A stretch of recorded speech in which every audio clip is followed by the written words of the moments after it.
Biar Prof. Salim Said menyimpulkan nanti semuanya. Ya, Seperti biasa. ya sebagaimana biasa ya. Ya, eh, saya ingin juga melanjutkan Pak Gatot tadi ya. Situasi domestik kita ini juga berkelindan dengan situasi internasional, terutama dinamika geopolitik, geoekonomi dunia ya. Dengan the emergence of East Asia, kebangkitan Asia Timur, dengan the rise of China gitu.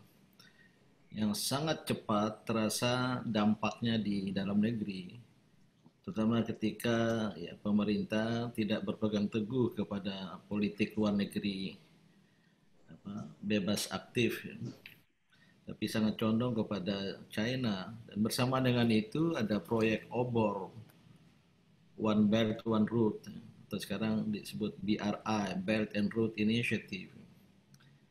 Ya sebenarnya ada kesalahan penafsiran dan pengamalan di Indonesia ya.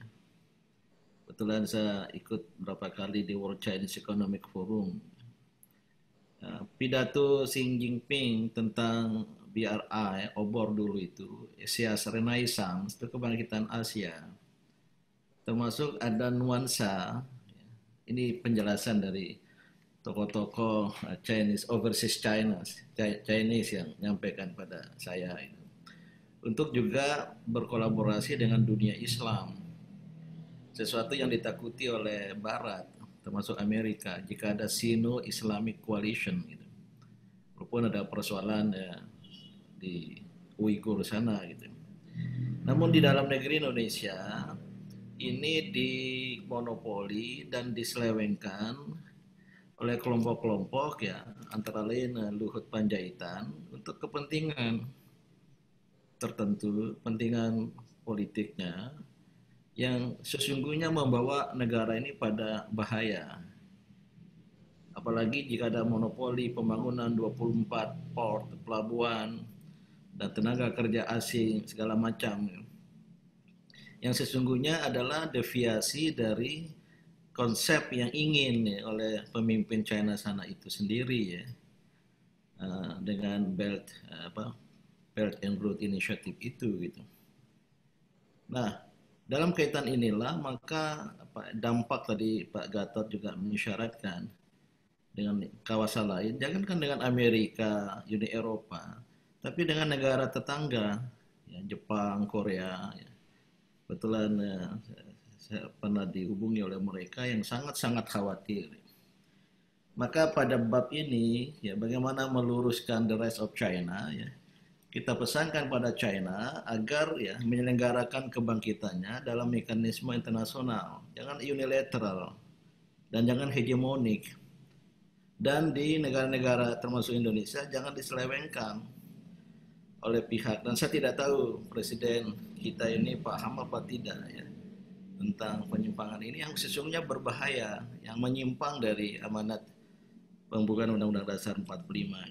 Maka bagaimana ke depan, karena ingin singkat saja ya.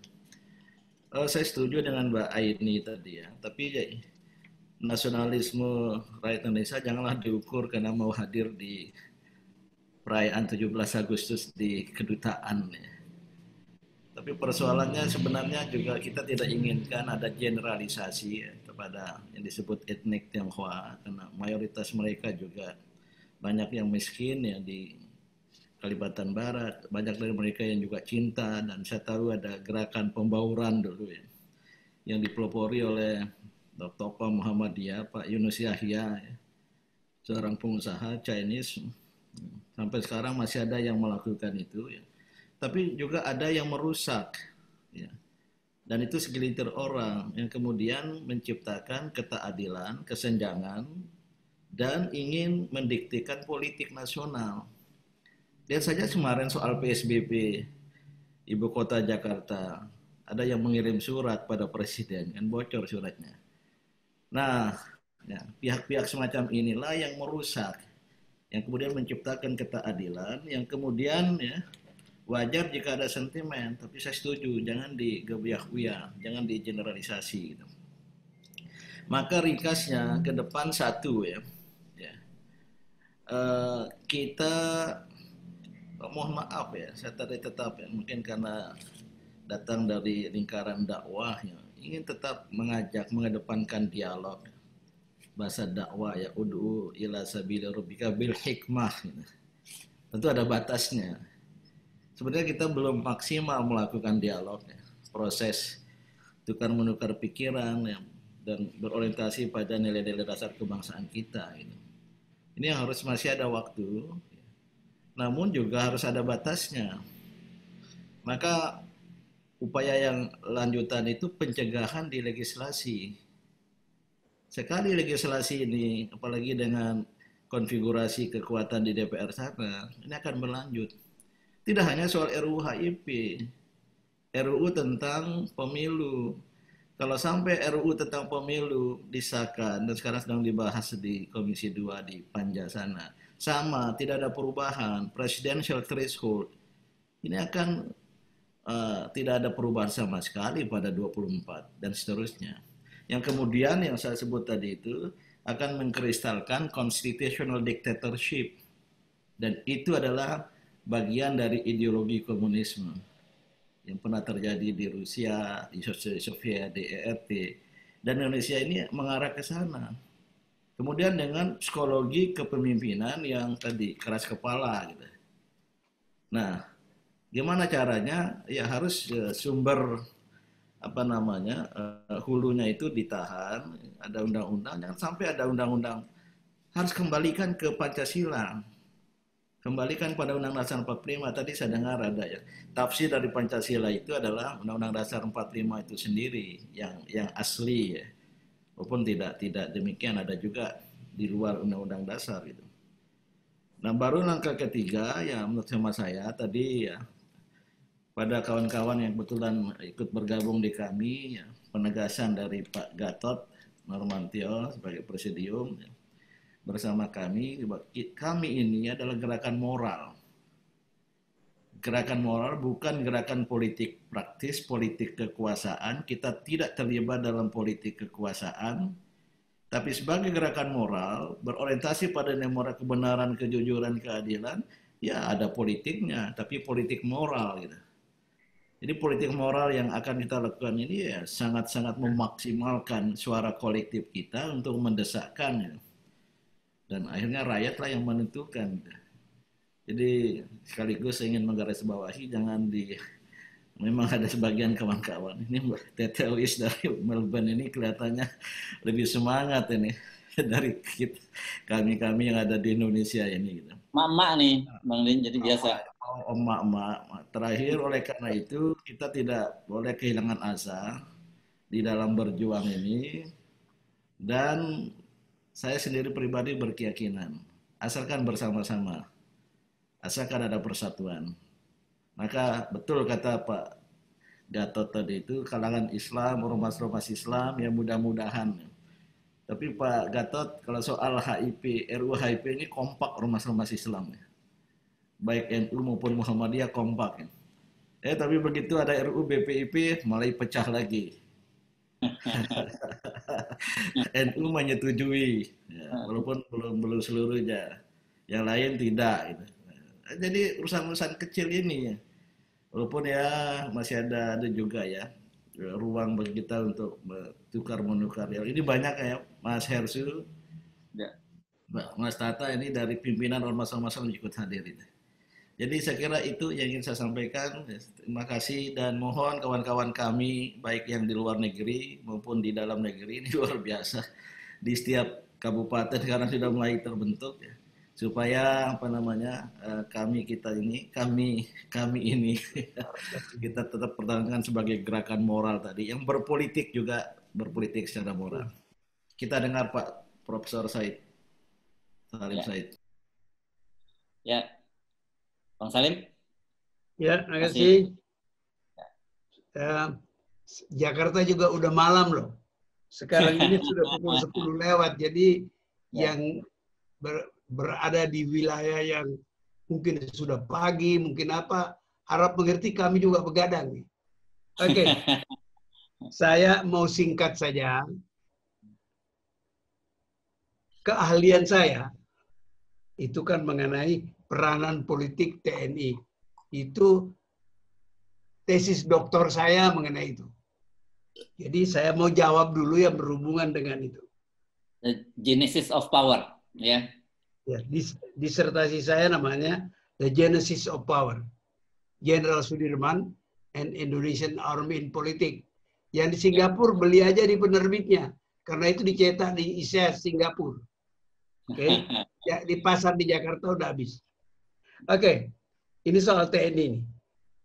Saya kan tadi bilang, entah yang sebelum mulai diskusi apa tidak, saya baru menerbitkan buku yang merupakan hasil penelitian saya membandingkan reformasi TNI, dihapusnya dui fungsi, reformasi tentara Mesir, reformasi tentara Thailand, dan reformasi tentara Korea Selatan.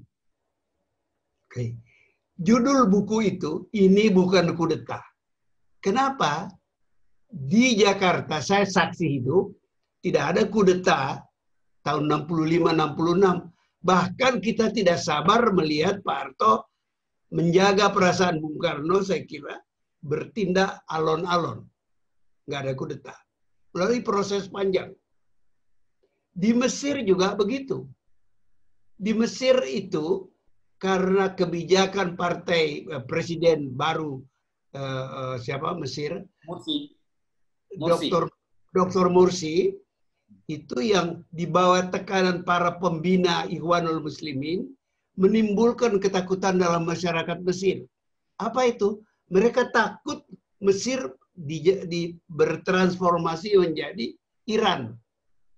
Padahal masyarakat Mesir itu, orang Kristen di Mesir, kalau kita ambil contoh itu, lebih banyak daripada, setahu saya ya, kalau ada di antara Anda yang lebih tahu dari saya, maafkan dan dikoreksi. Terutama Pak Din yang ahli bidang itu, hubungan-hubungan. Itu orang Kristen di Mesir itu namanya Koptik. Itu 10%. Ya. Itu yang jelas takut kepada Mesir jadi negara Islam. Jangan lupa pula, kekuatan-kekuatan sekuler di Mesir itu sangat kuat.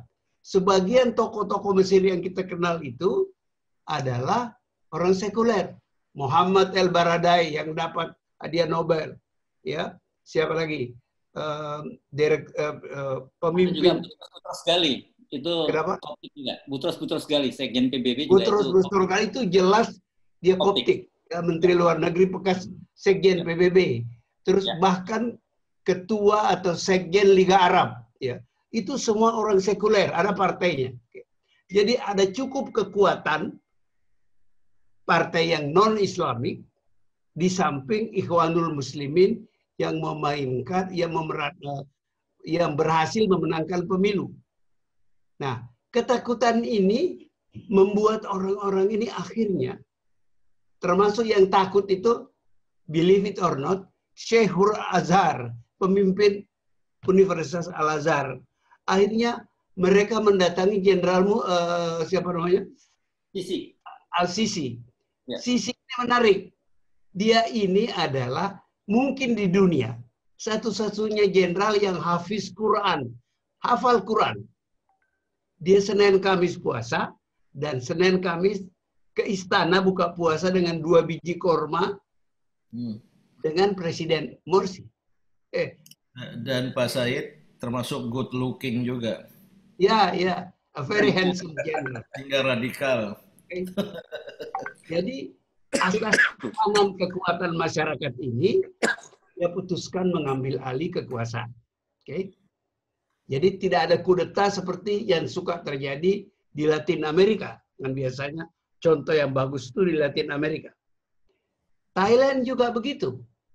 Thailand itu terjadi perpecahan antara grup kuning dan grup merah. Tembak-tembakan sampai kejadian di kota Bangkok. Apa yang terjadi? Dua-dua kelompok ini datang menemui tentara minta ambil alih. Jadi mereka tidak percaya satu dan yang lain, tapi sama-sama percaya pada tentara.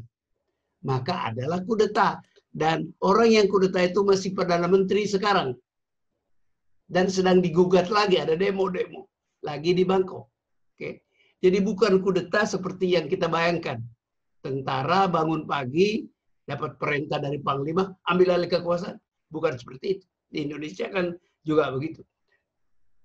Korea Selatan itu tidak terjadi apa-apa karena kekuatan civil society menjaga sehingga tentara tidak diperlukan masuk politik.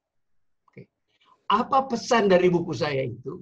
Ini adalah jawaban saya kepada anggota-anggota MPR. Pada awal reformasi saya bolak-balik diundang ke MPR menjelaskan soal tentara. Lucu, negeri ini tentara berkuasa politik lama, tapi banyak sekali politisi sipil nggak ngerti. Ini bagaimana ceritanya? Apakah sudah ada dari zaman Pak Dirman apa begitu? Jadi saya memberikan kuliah kepada mereka dan menjawab pertanyaan. Pertanyaan terpenting, Pak, sekarang tentara tidak terlibat politik lagi. Apakah akan masuk politik lagi? Jawaban saya, tergantung Anda. Anda politisi. Kalau Anda tidak bisa urus negeri ini, rakyat akan mengundang tentara mengurus negeri ini. Jadi ketika saya katakan, TNI itu akan ikut rakyat. Maksud saya adalah itu. Kalau negeri ini runyam, menimbulkan kesan pemerintah tidak bisa mengurus negeri, rakyat akan datang kepada tentara. Ambil alih kekuasaan ini.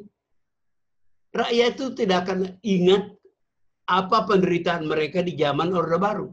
Yang mereka ingat, kekuasaan alternatif adalah tentara.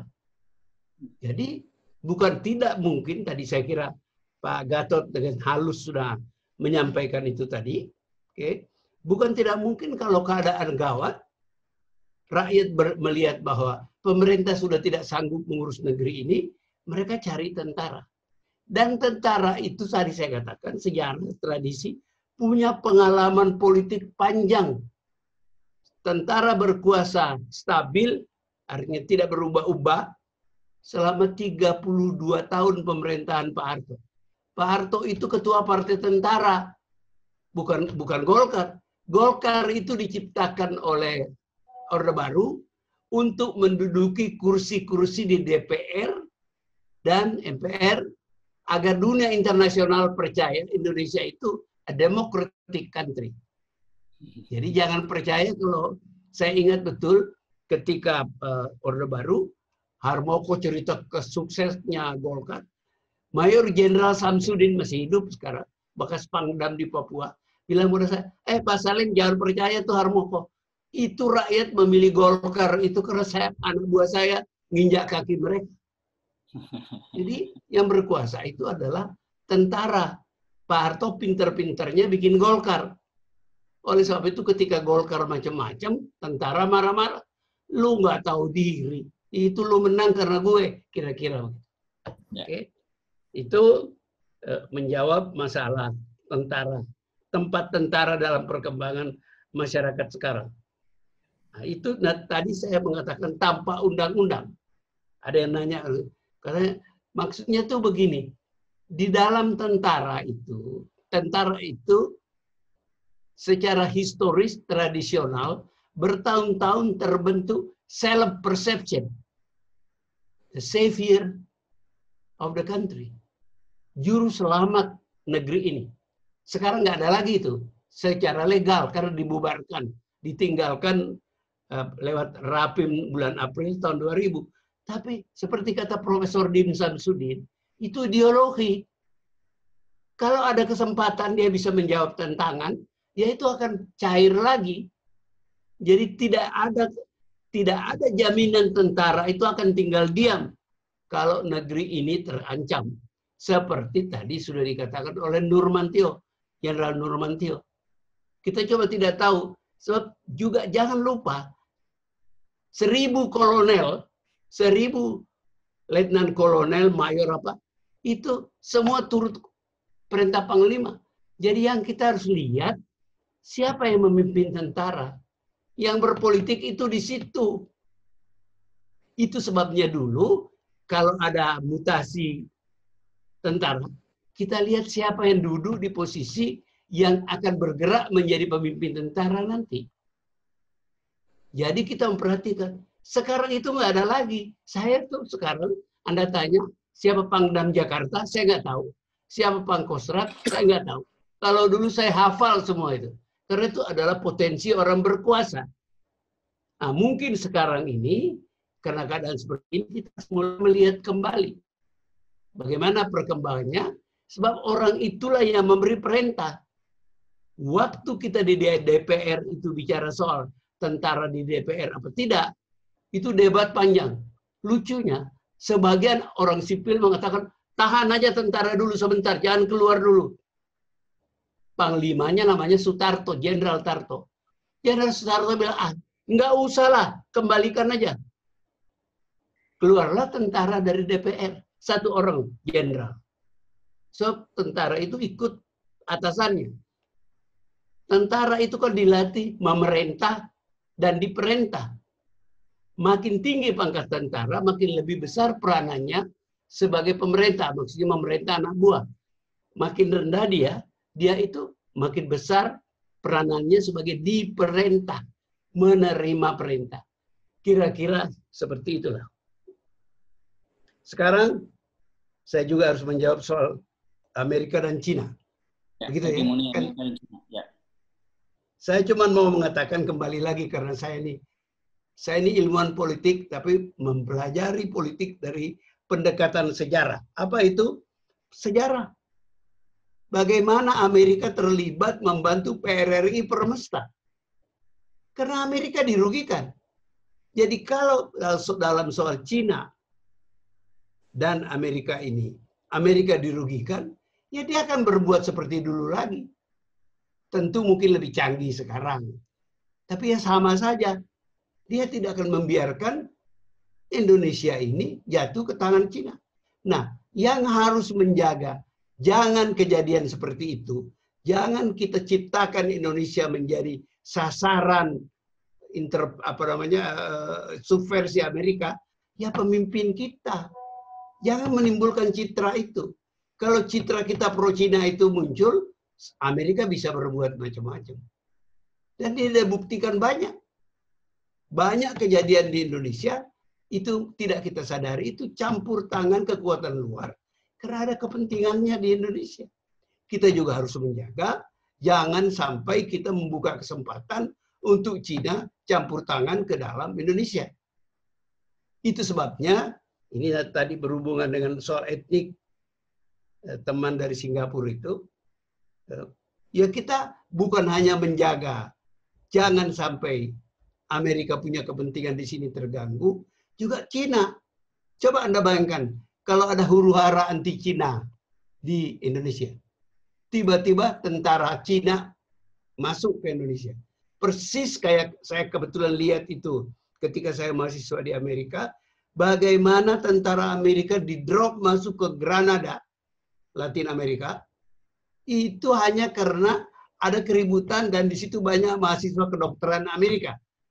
Tentara Amerika di-drop dengan alasan melindungi warga negara Amerika. Itu bisa dilakukan Cina. Apa kita kuat melawan tentara Cina? Itu harus dihindari. Jadi, sembari kita menjaga jangan jadi rasialis, kita juga harus menjaga kepentingan Tiongkok jangan sampai terganggu di Indonesia. Dulu tidak bisa mereka lakukan. Ketika kita mengusir keputusan PP 10, diusir orang-orang Cina banyak dari Indonesia, yang mereka lakukan kirim kapal mengangkut orang-orang Cina itu kembali di Indonesia ke Tiongkok. Sekarang ini mungkin kejadian dia bom Jakarta. Dia drop pasukan di Jakarta. Waktu peristiwa jatuhnya Pak Harto itu, armada ke-7 itu ada di Teluk Jakarta. Kalau orang Amerika dianggap terancam, mendarat tentara Amerika itu menyelamatkan orang-orang Amerika itu. Cina bisa melakukan itu sekarang, mereka sangat kuat. So we have to be careful. Tapi juga tadi keterangan Ibu dari Singapura itu soal 17 Agustus banyak orang Tionghoa datang, itu bagus. Tapi kenapa orang non-Tionghoa tidak datang? Mereka itu babu di rumah-rumah orang. Ini mungkin tidak dapat izin. Pernah kejadian, saya ribut sebagai duta besar di Praha, itu ada orang Indonesia bekerja di rumah duta besar Kuwait. Kita nggak diberitahu. Ketika ribut dengan bosnya, orang ini lari. Bosnya kasih paspornya kepada kita. Marah saya pada duta besar Kuwait. Kenapa kita tidak diberitahu? You menyimpan warga negara kita di situ. Sampai saya pulang ke Jakarta, saya nggak tegur duta besar. Saya marah. Kira-kira begitu. Jadi, marilah kita realistis menghadapi itu. Nah, yang terakhir, saya mau katakan, bahaya yang mengancam kita, diam-diam, apa yang dikatakan Profesor Din Samsudin tadi itu. Presidential threshold. Ribut, cebong, dan kampret itu. Adalah akibat itu. Kita dipecah. Bangsa ini dipecah. Hanya 2 calon presiden. Kalau 2 itu tidak memuaskan Anda harus karena Anda mau menggunakan hak pilih, terpaksa Anda memilih salah satu. Kita tidak diberi kesempatan memilih orang-orang yang kita ingini. Kita memilih yang dipaksakan kepada kita. Negara apa ini? Bikin undang-undang memaksa warga negaranya begitu. Jadi yang harus kita perjuangkan juga adalah soal presidential threshold itu. Jangan sampai hanya 2 akhirnya jadi calon presiden. Akan ribut lagi, pecah lagi. Sebelum itu kan kita tidak ribut soal kampret dan cebong. Mengerikan. Bangsa apa ini? Kita nggak beradab menuduh orang lain cebong, menuduh orang lain kampret. Tapi itu byproduct dari kebijakan yang berkuasa. Itu yang harus kita jaga. Jangan sampai kejadian lagi. Saya kira Saudara Harsu sudah saya jawab semua pertanyaan-pertanyaan. Ya. Ini cukup lengkap ini jawaban dari Profesor Salim Said. Tadi saya cuma sedikit menambahkan. Tadi yang Prof. Salim kan menyinggung soal disertasinya tadi. Tadi itu teori yang disebut campur tangan politik tentara itu teori pull dan push ya, Prof. Salim ya. Posisi dorong dan tarik dari masyarakat itu sendiri ya. Iya. Artinya di dalam tentara juga ada pemikiran politik yang saya katakan tadi dirumuskan sebagai identitas mereka menjaga integritas bangsa. Itu, tapi tentara tidak berani bertindak hanya dengan itu. Dia harus lihat masyarakat. Diterima apa tidak? Jadi kalau tentara terlibat politik, ini negara-negara yang normal lah. Saya menganggap Indonesia sangat normal, Thailand, Mesir, yang saya ambil contoh itu. Ya. Itu tidak membahayakan karena itu peranan politisi penting. Jadi ini jangan sampai para politisi tidak mengelola negeri ini dengan benar. Sebab itu akan mendorong rakyat, kayak kami yang dipimpin Pak Din itu dengan Pak Gatot, itu kan rakyat. Pak Gatot tuh namanya Jenderal Purnawirawan. Itu tidak ada artinya apa-apa. Beliau itu rakyat, bekas jenderal. Jadi harus dipisahkan itu. Oke? Beliau adalah rakyat, memimpin rakyat, membangkitkan kesadaran rakyat. Mudah-mudahan kesadaran itu bukan hanya menyadarkan pemerintah, tapi juga politisi di parlemen. Sebab ini kan undang-undang dibikin. Kalau parlemennya bikin sesuatu yang bikin ribut, maka rakyat akan minta tolong tentara. Ini nggak bisa nih negeri begini. Ini anti Pancasila, misalnya. Jadi yang menyelamatkan Indonesia ini bukan tentara. Kalau tentara terlibat, itu menyedihkan. Mundur kita. Jadi saya menyerukan kepada para politisi supaya memainkan peranan dengan baik. Jangan tentara digeret-geret masuk ke politik. Sebab itu tidak mudah membawa mereka keluar lagi. Tidak mudah. Tidak semuanya genuine. Banyak juga di situ yang menikmati kekuasaan. Itu bukan rahasia. Kira-kira begitu. Terima kasih. Baik. Assalamualaikum warahmatullahi wabarakatuh. Wabarakatuh. Ini sudah pukul di Jakarta pukul 22.32, tapi suasananya masih hangat. Saya nggak tahu, ini izin apakah kita bisa terusan satu putaran lagi atau bagaimana ini? Ya terserah saja. Nah, kalau ini yang paling seru kan Bang Zain, kalau beliau terserah. Saya kira satu putaran sedikit ya, 3 penanya lagi ya, supaya Bang Hersu. Asal yang bertanya jangan mengulang pertanyaan lagi. Oke. Nah, dan lebih banyak pertanyaan ke Prof. Kasihan Is, udah jam 2 di sana. Di mana ini? Kasihan yang di Melbourne. Nggak Sudah apa-apa. Nggak apa-apa. Yang di Melbourne apa? Masih mau terus? Langsung mau salat Qiyamul Masih Lail. terus. Ya, silakan. Oke, 3 pertanyaannya Ini kita ada, boleh ini ulang, ada, hanya pendek. ya ini ada sebenarnya 1, 2, 3, 4, 5 ini, Mas Hersu ya. Tapi Jangan terlalu banyak. ya, 3 saja. ada 6 malah, ada 6. Jadi saya kira kita beri kesempatan aja, kita tanya kepada, kalau memang pertanyaannya kurang mirip-mirip sama, langsung di-cut aja seperti kata Pak Prof. Salim. Oke, pertama kita kasih, ini dari tadi raise hand tapi nggak kelihatan, ini Mbak Poppy dari New York. Kemudian ada Siti Hudaimah, ada Mr. Lee. Silakan Mbak Poppy. Assalamualaikum warahmatullahi wabarakatuh. Mana mukanya? Nggak ada mukanya, ditutup sama Mas Hersu. Ya, maaf nih laptopnya kameranya lagi problem nih. Oke. Ini pertanyaannya untuk Pak Gatot. Nah, seperti tadi Pak Din sebutkan kasus penusukan Syekh Ali Jaber itu bukan kasus normal. Jadi sebagai mantan Panglima TNI, bagaimana nih Pak Gatot melihat kejadian-kejadian akhir-akhir ini terhadap ulama yang tidak saja dikriminalisasi, tapi juga dicederai. Menurut informasi intelijen yang Bapak terima, apalagi sewaktu masih aktif, apakah kejadian-kejadian seperti ini memang baru muncul akhir-akhir ini, atau sesudah ada rencana yang terstruktur dan sistematis jauh sebelumnya, Pak? Baik. Cukup ya, Mbak Poppy ya? Iya. Oke, lanjut. Pertanyaan berikutnya. Yang berikutnya itu ada Siti Hudaimah, kayaknya Jakarta. Silakan Mbak Siti Hudaimah. Terima kasih Pak Tata. Assalamualaikum warahmatullahi wabarakatuh. Mohon maaf tadi saya sempat live karena kondisi kemungkinannya sinyal kurang bagus. Yang saya tanyakan, saya Siti Hudaimah dari Jakarta Timur. Kebetulan saya ini adalah guru sejarah di SMK swasta. Yang perlu kita semua ketahui bahwa materi pelajaran dalam kurikulum sejarah di SMK dan di SMA sekarang ini sudah banyak sekali terjadi perubahan-perubahan.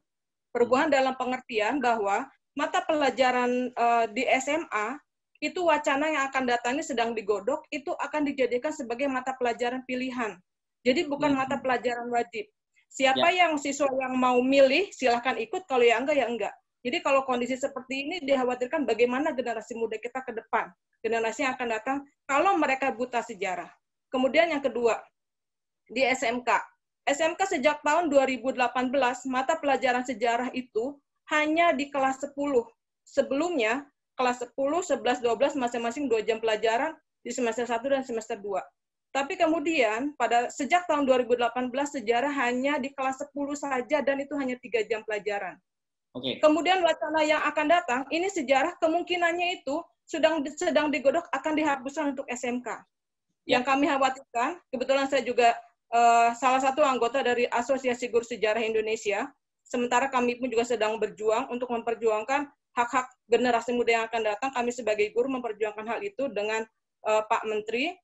Ya, dari dalam hal ini, kemudian yang kami khawatirkan, kalau sejarah sudah ditiadakan di SMK, dikhawatirkan nanti generasi yang akan datang, lulusan SMK hanya akan menjadi robot-robot pemenuhan kebutuhan industri saja. Mereka akan lupa sejarah, mereka akan lupa dan akan menjadi amnesia sejarah. Terima kasih. Mohon tanggapan dari Pak Gatot, dari Prof. Din, dan juga dari Prof. Said. Terima kasih. Assalamualaikum warahmatullahi wabarakatuh. Ini yang terakhir nih, Mas Hersu, terakhir ini ini beliau sepertinya pemuda nih, dari kaum muda nih. Coba silakan, apa ini namanya, saya nggak tahu namanya, Mumu Bones. Silakan perkenalkan diri Anda, nama yang sebenarnya dan domisili, silakan. Ya, Assalamualaikum warahmatullahi wabarakatuh. Karena nama saya Muhaimin, Mumu panggilnya, Bones itu dari Bugis ya. Saya di Jakarta sebagai pemuda Dewan Dakwah DKI Jakarta divisi kaderisasi. Nah, mungkin pertanyaan saya itu lebih kepada ke pemuda sekarang. Hari ini di mana pemuda itu diam dan kemudian mahasiswa juga bungkam. Nah, apa nih sebagai generasi muda hari ini yang harus dilakukan selain dialog-dialog yang tadi disampaikan? Nah, kami pemuda ini apakah tidak dilibatkan atau seperti apa gitu? Tidak ada komunikasi secara intens buat kami para pemuda yang ada yang masih punya ideologi Islam untuk berjuang. Ya, mungkin itu pertanyaan saya. Terima kasih. Ya, tetap saja gilirannya sekarang tetap Pak Gatot lagi, kemudian Prof. Din, dan yang terakhir jadi penutup nanti Prof. Salim Said. Silakan Pak Gatot. Terima kasih. Singkat saja bahwa terhadap ulama itu pernah kita dengar kasus kolor hijau di daerah Jawa Timur. Ya. Itu semua yang di sini juga. Gimana, Pak? Kolor hijau ya? Kolor hijau. Di daerah Jawa Timur ya, pernah ulama-ulama ya. Pangdam waktu itu bukan? Bapak Pangdam? Bukan, saya masuk itu masih kolonel kalau nggak salah. Masih kolonel. Ya. Itu yang dibilang dukun santet para ulama-ulama itu. Ya. Kemudian waktu kalau tidak salah 2 tahun yang lalu juga terjadi. Pertanyaannya sebenarnya mudah. Siapa sih yang mengambil keuntungan apabila ulama diintimidasi dan takut berdakwah? Tentunya ini akan berdampak bahwa ulama-ulama lainnya pada takut untuk membimbing para umatnya. Dan ini adalah salah satu cara untuk mengecilkan Islam. Jadi mereka itu melakukan ini dari berbagai sisi. Ini juga termasuk pelajaran sejarah. Dihilangkan. Jadi apa yang dibilang Prof. Salim tadi, bahwa mereka masuk di tempat-tempat yang strategis. Yaitu masalah pendidikan, kemudian agama juga kita melihat sekarang. Seperti itu. Jadi ini adalah sesuatu yang tidak bisa dilihat hanya masalah orang gila saja. Tetapi ini ada latar belakang lebih besar lagi untuk agar Islam ini tidak punya pembimbing. Nah, kalau sekarang ulama pada takut, siapa yang membimbing umat? Ini juga langkah-langkah yang harus dilakukan adalah bahwa para pemuda tadi harus mengawal para ulama. Kita tidak bisa mengharapkan, dalam kursi sekarang ini saya ulangi, kita tidak bisa mengharapkan dari siapapun juga, kecuali dari umatnya sendiri yang mengawal para ulama. Jadi jangan dibiarkan ulama. Kalau ada sholat, ada yang jaga di luar, nanti bergantian lagi berjemaah. Kalau ada tausiah di mana-mana juga di tempat luar ada yang mengawal. Karena ini salah satu hal yang sangat strategis sekali untuk mengecilkan Islam di negara yang mayoritas Islam ini. Kemudian masalah pemuda. Ini pemuda ini justru yang berhak, yang tua-tua sekarang ini. Saya ingat Kebangkitan Nasional 1908. Itu Saudara Sutomo waktu belum dokter itu. Umurnya berapa? Kemudian Sumpah Pemuda. Kemudian para Laskar. Kemudian Proklamator. Kemudian Panglima Jenderal Sudirman. Semuanya itu pemuda. Tapi sekarang semua yang bangkit orang-orang yang sudah asar bahkan maghrib. Inilah yang memang keberhasilan mereka untuk membuat para pemuda Indonesia demikian dan para mahasiswa. Bahkan ada fakta integritas juga di UI yang sekarang mudah-mudahan dibatalkan. Justru kami ini memerlukan pemuda-pemuda yang ikut bersagung bersama-sama kami. Kami akan munculkan para pemuda-pemuda yang untuk dipersiapkan semuanya. Dan kami yang lakukan ini nggak ada kepentingan apa-apa. Justru para pemudanya harus ingat, apabila negara ini gagal, maka yang menikmati kesengsaraan ya para pemudanya. Kami terbuka semuanya. Justru kami sulit untuk mencari ini. Seperti pada saat deklarator, kita sudah nyiapkan pemuda-pemudanya hilang. Tidak siap. Prof. Din paham sekali dia waktu deklarator di proklamasi. Justru saya minta harus ada pemudanya.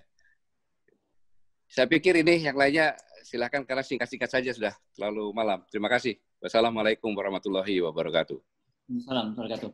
Ya, sekarang Prof. Din sekalian closing statement. Sebenarnya sudah lengkap sekali apa yang disampaikan itu semua dari awal hingga akhir, melengkapi daftar gelagat dan gejala serta fakta bahwa apa yang disebut komunisme atau mungkin dalam bentuknya yang baru, PKI dalam gayanya yang baru, bukan hanya ada gejala bangkit, tapi sudah ada di depan mata. Maka jalan keluarnya tiada lain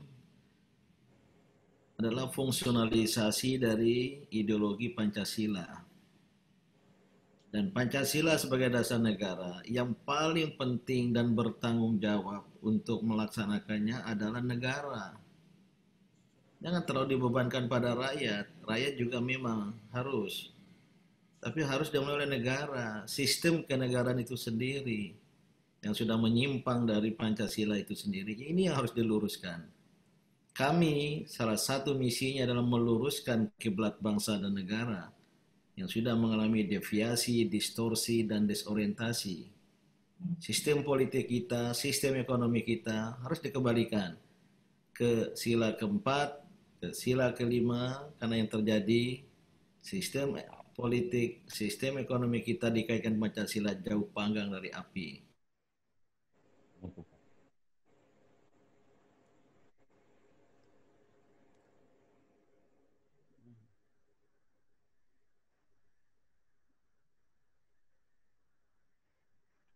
Halo, Mufris ya. Dan untuk itu harus bersama-sama seluruh elemen dan komponen bangsa ini. Terima kasih. Terima kasih ya. Silakan Prof. Salim sekalian untuk closing. Oke. Karena ini closing dan sudah malam, jadi singkat saja. Saya terkejut pemuda bertanya peranannya apa. Ya. Mereka harus menemukan, merumuskan peranannya dan cara memperjuangkan apa yang telah mereka rumuskan itu. Jangan tanya, apalagi tanya kepada orang tua. Kami semua yang jadi pembicara ini kan orang tua. Paling tua tentu saya lah, oke? Tapi suaranya masih besar kan? Semangat masih muda. Ya. Yang kedua, saya miris, sedih. Guru sejarah mengatakan sejarah mau dihapuskan. Pelajaran sejarah mau dihapuskan. Mau jadi bangsa apa kita ini? Bangsa tanpa sejarah. Aduh, siapa orang punya pikiran brilian begitu mau menghapuskan pelajaran sejarah? Saya nggak bisa mengerti. Sedih saya. Dan saya tidak tahu berbuat apa. Saya nggak punya kekuasaan. Kalau saya berkuasa, saya bisa bilang, jangan dihapuskan tuh sejarah. Tapi saya kan tidak berkuasa. Jadi saya bisanya sedih aja. Yang terakhir, poin terakhir, seruan kepada kita semua. Boleh ya menyampaikan seruan. Silakan. Bangsa Indonesia ini kan menghadapi macam-macam soal. Jangan biasakan mengundang-undang tentara, menggait-gait tentara masuk. Kita mau tentara kita itu profesional. Karena ancaman itu banyak. Cukuplah politisi mengurus negeri ini. Tapi kalau politisi tidak juga berhasil, tidak mengikuti, tidak mengapresiasi aspirasi rakyat, ya apa boleh buat. Kalau memang nasib kita begitu, apa boleh buat. Dan itu menunjukkan tingkat peradaban kita. Kalau kita beradab, maka kita semua punya profesi. Politikus harus mengurus ini dengan baik. Dipilih rakyat, kampanye, bahkan kampanye melanggar PSB. Protokol kesehatan. Ya. Jadi saya harap kami itu terutama mengarahkan meriamnya kepada legislatif. Anggota DPR itu benar-benar mendengar kemauan rakyat. Kalau tidak, rakyat cari tentara itu loh. Dan itu memalukan sekali. Tidak banyak di dunia ini tentara seperti kita, tentara kita, TNI kita, pada satu hari melepaskan peranan politiknya. Padahal kalau Anda seumur saya, mengingat awal Orde Baru pidato-pidato para jenderal, saya selalu ingat. Mereka bilang, selama ada demokrasi Pancasila, selama itu ada dui fungsi. Habis sudah, selesai. Tapi datang generasi muda TNI, ternyata lebih terbuka pikirannya.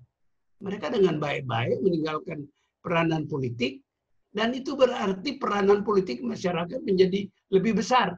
Kalau dia nggak bisa kerjakan itu, ya sudah, rakyat akan milih kembali tentara. Kira-kira begitu. Saya betul-betul menyerukan itu, supaya politisi kita jadi politisi yang benar. Jangan main-main di DPR atau di MPR.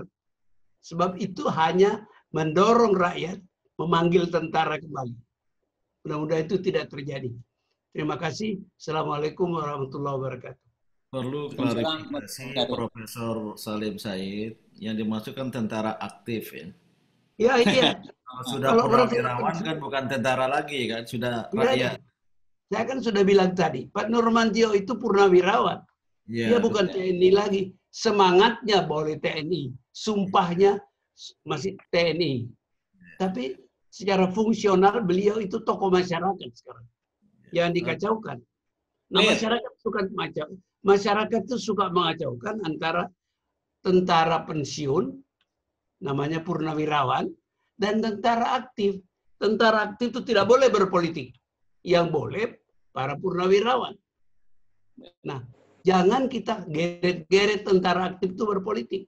Bahwa satu kali mereka mengambil keputusan karena didorong oleh masyarakat, let it be. Mereka punya tradisi itu, punya sejarah itu. Oke?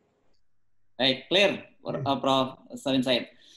Baik, terima kasih. Tidak terasa sekarang sudah pukul 22.48 waktu di Jakarta, dan saya kira saya sudah diingatkan teman di Brisbane lebih sudah mulai lewat dini hari. Terima kasih bersama kami. Tentu penghargaan yang setinggi-tingginya kepada para narasumber, dalam hal ini Profesor Salim Said, Jenderal Gatot Nurmantio, Profesor Din Samsudin, juga untuk teman-teman Forum Tanah Air yang telah menyelenggarakan acara bulanan ini. Juga saya ucapkan terima kasih dan diberi kesempatan, diberi percaya untuk memandu acara ini. Juga untuk teman-teman semua Forum Tanah Air yang tersebar di seluruh dunia dan juga di Indonesia dari ujung barat ke ujung timur ke ujung barat. Terima kasih dan Assalamualaikum warahmatullahi wabarakatuh. Saya kembalikan ke Chairman dari Forum Tanah Air, Daeng Tata Cassandra. Silakan. Terima kasih.